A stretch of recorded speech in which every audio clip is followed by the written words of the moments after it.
Depending on when you are watching this, good morning or good afternoon or good evening. I just wanted to take a couple moments to update you a little bit on where we are in the midst of these really unusual, unprecedented times.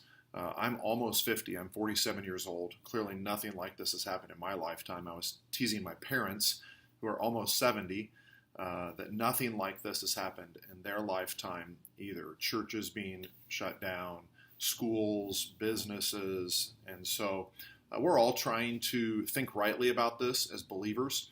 Part of what we've been called to do, and even our name, believer, is to walk by faith.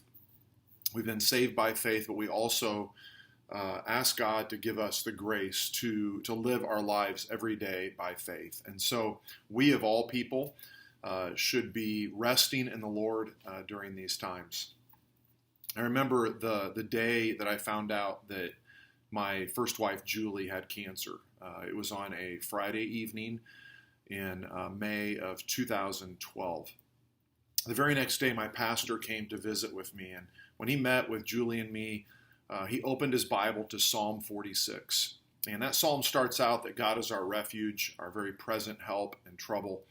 The second verse says, "Therefore we will not fear." And then it goes on after that, "we will not fear," to describe things that are extremely fearful. Really apocalyptic type of wording, verbiage there to describe the kinds of things that we will not fear. The earth giving way, the mountains going into the sea, the waters roaring and foaming, the mountains trembling, the nations raging, the kingdoms tottering. But then in verse 7, we again have this: the Lord of hosts is our refuge. He is our fortress. Then in verse 10, which many of us know, we are told in the midst of all this to be still and know that I am God. And the rest of verse 10 says, I will be exalted among the nations. I will be exalted among the people. And so in the midst of these difficulties, we don't have to fear, although there are crazy things happening all around us, unprecedented things. And some people have even tried to say, these are the end times, and we don't know that. We've been in the last days for a long time.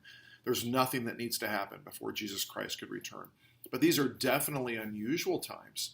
And in the midst of this, we can say that the Lord is our fortress, to be still then and know that God is in control, that he is God, and that he will be exalted. And the chapter ends again with the Lord of hosts is with us. He is our fortress. One thing that often gets overlooked in this hymn, in this psalm, is the fact that the word Selah or Salah is used 3 different times in this short chapter in just 11 verses. And I think that's very appropriate for what we're going through right now. In the midst of these amazing things that could happen, that is described in Psalm 46, 3 times we are told to stop, pause, and reflect. And we don't know everything that word Selah or Salah means, but most people believe it has something to do with stopping and reflecting.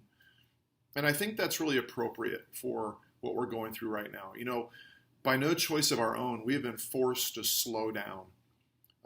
We just can't do as many things as we used to be able to do. And let's take advantage of that. Stop and reflect on who God is, on what he has called us to be. Reflect on what's going on in our own heart, and be still and know that God is God. That psalm was a huge encouragement to me and to Julie during a very, very apocalyptic type of time where, everything was getting overturned with a cancer diagnosis. And now here in this time when there's a lot of uncertainty, a lot of unusual things, let's stop and reflect and know that he is God. He will be exalted. He is our fortress. He is our refuge. Well, I've been asked by several people, how is this impacting you guys? Well, in several ways. But first of all, let me just say this. I hope you are in prayer for your church, for your pastor, for camps. Spending 22 years of my life at the Wilds, my mind has been on them and praying for them for wisdom with the upcoming decisions. I'm praying they can still have camp. Our young people need camp. My brother is the director of a Christian camp. Praying for Christian colleges. My two oldest are home from Bob Jones University. My brother Mark is a dean at Maranatha Baptist University. So praying for ministries like that. Praying for our healthcare workers like you. I know a lot of people who are nurses and doctors and work in that profession. And so let's be in prayer for one another through these times, that God would give us grace to use this time to be a great blessing and a testimony to others. The impact on us really, compared to what a lot of people are dealing with, is fairly minimal. There is impact. Fortunately for us, we have homeschooled our kids ever since they were old enough to go to school. Julie homeschooled them. I even got in a little bit of homeschooling after she passed away. And then Tiffany has been homeschooling them for the last several years. So that just keeps on rolling for us. That is not really a change for us. Sarah and Nathan are home from college, and they're doing their schooling as well. Probably the biggest change for us is they're just like you. We're not in churches. We've been in a different church almost every Sunday since September, and that's not the case right now.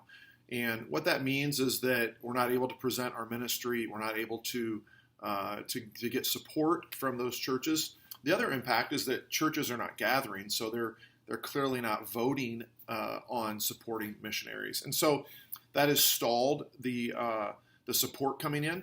But we're, again, really just trusting the Lord in that. And that's not just a cliche. I'm not just saying that. We genuinely are. We know God is not surprised by any of this. We had a June scheduled departure to move to Hong Kong. That may still be possible. I just don't know. Right now in Hong Kong, if you fly to Hong Kong, you are quarantined for 2 weeks. There's been talk about Hong Kong possibly shutting off the borders to foreigners for a while. And that may be short term, it may be a longer, we just don't know. It's just kind of uncertain. And so, like many of you, where you're having to make decisions on a day-to-day basis, that's kind of where we are right now. And we're thankful that God is in control of all of that. I've had the privilege each week to be speaking to our church in Hong Kong, to Island Baptist Church, where Pastor Jonathan Johnson is the pastor. That's the church that we'll be working with there. And so one benefit has been that I have been able to have a direct ministry to the folks there in Hong Kong that I wouldn't have had otherwise. So I've been very thankful for that. They have been meeting like this, or not meeting, so to speak, just watching videos, messages on YouTube. They've been doing this for about 2 months, so they've been experiencing this longer than we have here in the U.S. I think in light of the church thing, I hope it gives us a little sense of what brothers and sisters around the world have been dealing with in countries where there is severe persecution. You know, they can't consistently gather in the same way that we do every week. And maybe this gives us a little better appreciation for what some of those brothers and sisters have gone through for most of their lives, and really gives us a better appreciation and longing for the local church. Let me give you a little support update. Our transition fund, we were seeking to raise $25,000 for plane tickets, visas, furnishings when we get over there, things like that. We praise the Lord, all of that has come in. What a blessing. So many of you have supported us financially in that way. We've been raising money for hymnals and for wild songbooks for our church there in Hong Kong, and a good portion of that money has come in. We could still use a little bit more for that. We could still use about $1,000 for the shipping of those goods over to Hong Kong. I went to the UPS store and then went to Majesty Music and asked them about the shipping, and it's fairly expensive, and so we could use some help with that as well. Our monthly support is right around 86-87%. Somewhere in that range. And again, we aren't sure how the rest of that comes in. We're trusting the Lord for that.